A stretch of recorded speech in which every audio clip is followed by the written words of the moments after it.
Within the field of promoting access to education, we specifically advocate for quality education for girls because in many ways they have been disadvantaged. And especially as you saw in the wake of COVID-19, a number of girls fell out of school for various reasons. Lack of school fees, a number of them experienced abuse of all forms, including sexual abuse. We saw a fast rise in girls that became pregnant. So many girls fell off school. My name is Father Charles Chilufya, and I'm the coordinator of the Bakhita Partnership for Education. I am the coordinator of the Jesuit Justice and Ecology Network, which we call in short JENA, of the Jesuits in the field of social justice and ecology. JENA also plays the role of providing the interface between what we do in Africa, what goes in Africa, and global policy. So we also have the role of representation in that regard. One of the major justice issues that we look at is access to quality education. This includes boys' access as well as girls' access to education. Because as you know, development is founded on an educated population. So it's a very crucial. One of the justice issues we are concerned about is access to quality education. In that regard, we advocate that every boy, every girl has access to quality education, and that they don't just enter into schools, but they are able to stay in school from the moment they enter until they complete secondary school, and they can access university education. We do that not just for instrumental reasons because education promotes development. We appreciate that. We need educated people for development. But we do that principally from a moral perspective. It's a moral imperative for us because education promotes human dignity, it empowers, it gives, provides opportunity for boys and girls. It helps them to grow as human beings. It promotes human dignity. So that's the major imperative we have. But of course, as I mentioned, we care about promoting education because it's also a path toward poverty eradication. You need educated people to engage various issues in the economy so that things work and that people do what they can do to promote well-being in society. Within the field of promoting access to education, we specifically advocate for quality education for girls because in many ways they have been disadvantaged. And especially as you saw in the wake of COVID-19, a number of girls fell out of school for various reasons. Lack of school fees, a number of them experienced abuse of all forms, including sexual abuse. We saw a fast rise in girls that became pregnant. So many girls fell off school. In our work of promoting access, equal access to education, we put a lot more focus on girls' access to transformative education. As you know, in many ways in our continent, but elsewhere in the global south, girls are disadvantaged in that regard. They don't have equal access to education as their male counterparts for various reasons. In our context, when parents have to choose who should go to school, when there's limited income, they choose boys, as well as other things that take away girls from having access to education, like teen pregnancies, early marriages or child marriages, and other cultural practices that block their access to education. So we want to intervene in that regard. And to do that, we have formed, especially in the wake of COVID-19, a partnership between the Jesuits and religious sisters in Africa. We have formed the Bakhita Partnership for Education, or what we call BPE. In forming the Bakhita Partnership for Education and in responding to the crisis of girls' education, we are leveraging existing resources. The large and resourceful network of Catholic education. When you speak of Catholic education, the biggest players are Catholic sisters. I could put it at 80%. I think I would estimate that sisters run over 80% of Catholic schools in Africa, if not the world over. Now that's a huge resource, okay, that, coming together, the Jesuits as well as the sisters, we have partnered together. Each one of us has our own resourcefulness, our own gifts, our own competitive advantage or comparative advantage. We have advantages that if we put them together, bring them together through this network and partnership, they can make a difference to the children that are suffering, especially girls. And as I mentioned, I would like to really commend the work of Catholic sisters in the social field, in bringing relief, but also bringing change, especially for those who suffer. I mean, if you think of the education that they provide in the peri-urban areas, in the rural areas, at the margins, to refugees, we do the same, but the involvement of Catholic sisters is by far not only impactful in terms of number, but it ministers to people who really need support, especially in marginalized areas. Why are we concerned about the plight of children, and especially the girl child? We are concerned because we are a faith-based network, and the Bible, the message of the Bible, calls us to have preferential option for the poor. Jesus himself called us to be like him, to care for the poor, those who are hungry, those who are naked, those who are homeless, those who are deprived. He himself said, I came to liberate the poor, and that's what we're doing. That's a mandate from the gospel. But even teachings of the church, for example, the Second Vatican Council shows us that the sufferings, the sorrows, and the hopes of the followers of Christ, or people like that, are also our hopes, our sorrows, and our sufferings. So where we see people and children suffering, there we should be.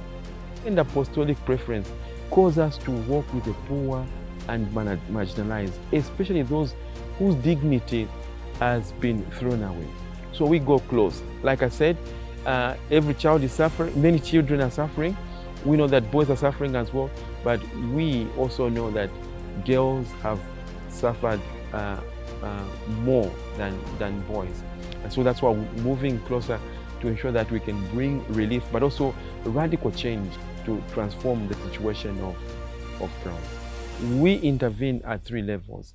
The first level, we intervene to empower girls so that through education, they are transformed. That's why we talk about transformative education, talking about an education that is able to transform the girls and turn them into leaders who can grow by themselves to be the human beings that they want to be, as well as empower them to engage society, to bring about a change, and also to empower them to have capacity to make choices about things that concern their lives. As you know, an educated person, an educated woman is able to make better choices, not only for themselves, but also for society, for others, for their families.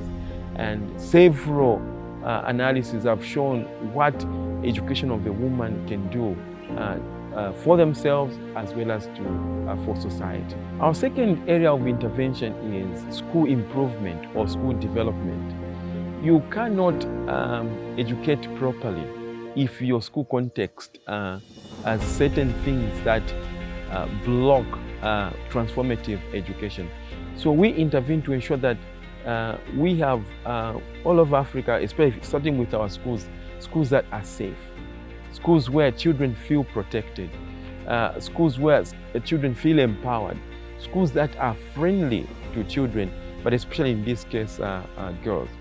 And in that regard, we do not only bother about buildings, buildings which are friendly to children, to girls. We also bother about processes in the schools, about the quality of teaching, the quality of teachers, and several other services and provisions that can promote what we call high quality, but also transformative education. And we've already begun work in that regard of transforming schools and transforming education. The third area of our intervention targets policy. Yes, it's important to empower girls. It's important to have safe schools and a type of education that empowers, but without the requisite or like I said, without the right policy environment, none of these things can happen. So we engage governments all over Africa and international as well, because we are in the field of SDG 4, which is Sustainable Development Goal number 4, which is an agreement, a target set by all nations of the world to ensure that every child has access to quality education and continuous learning. So we advocate at the country level, at the regional level in Africa, as well as at the international level, to have requisite policies that could promote transformative education. We gather information, we gather data, we gather experiences and do analysis, and out of that analysis offer policy proposals or recommendations that we feel could be used to not only transform education for the empowerment of girls, but also transform schools for the empowerment of girls and boys as well through transformative education. As you know, to do all of this work that we do, to provide scholarship, to ensure that our schools are transformed, to work for transformative education, to do advocacy, to do research, all of these things require huge financing. And we're grateful that we have donors that have come on board, to support our work. To undertake all of this work of building scholarship for girls, improving schools, advocating for the right policies, and several other interventions that I've spoken about, we need financing. We are grateful for the generosity of donors. Particularly, I would like to mention the Hilton Foundation that is a major supporter of the Bakhita Partnership for education. And this financing, as I has mentioned, has saved lives, has brought back schools to life. Let me even start with human beings, has brought children, schoolgirls, back to school, back to life, who are back in school, and they can now dream of a future. They can hope for tomorrow because of this support. We're very, very grateful. And so in this regard also, we are grateful to several other individuals and groups that support our funders like the Hilton for their generosity, because this is making a huge difference. It's turning lives around, and it's bringing hope where all hope was lost. I spoke about the impact of COVID-19 on girls, how it has thrown many girls out of school. And it was at that point in the work of COVID-19 that in this partnership, we started to work together with communities, with schools, with governments, to see how we can change the situation. Now, 2 years down the line after the pandemic, in the work of pandemic, we want now to assess the situation of girl education in Africa, to bring to mind the political commitments that governments have made to change this situation.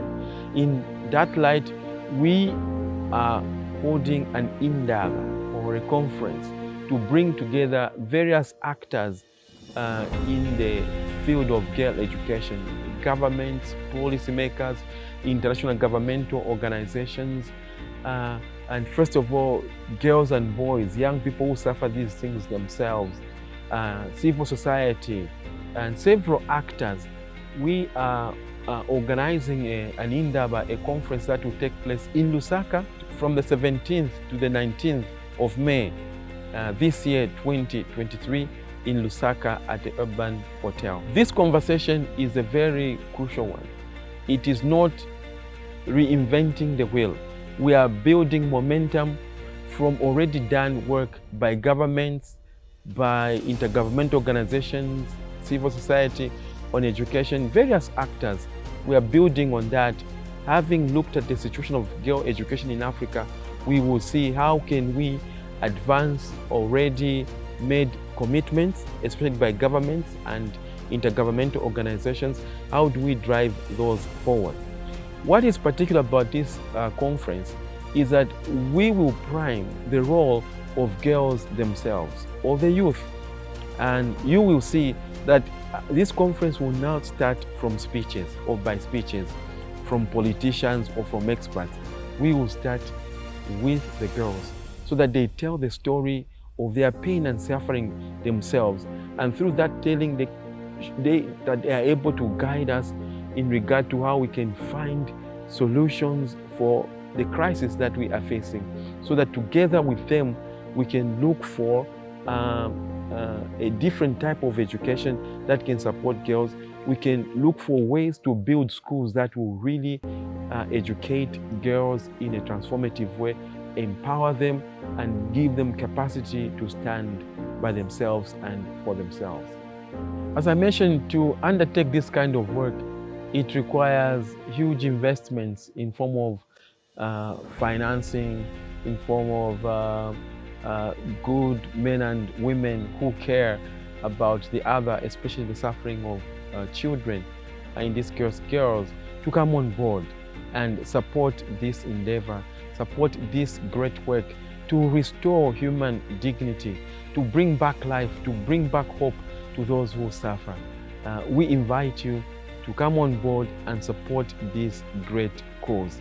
Your support will make a difference. And in particular, I make a particular call on alumni of girls' schools, of Catholic education, to come on board and offer financial support, offer mentoring, offer any kind of support that you could make to make a difference for girl children. Together, we can make a difference and eradicate the suffering of the girl child. Thank you, and God bless you.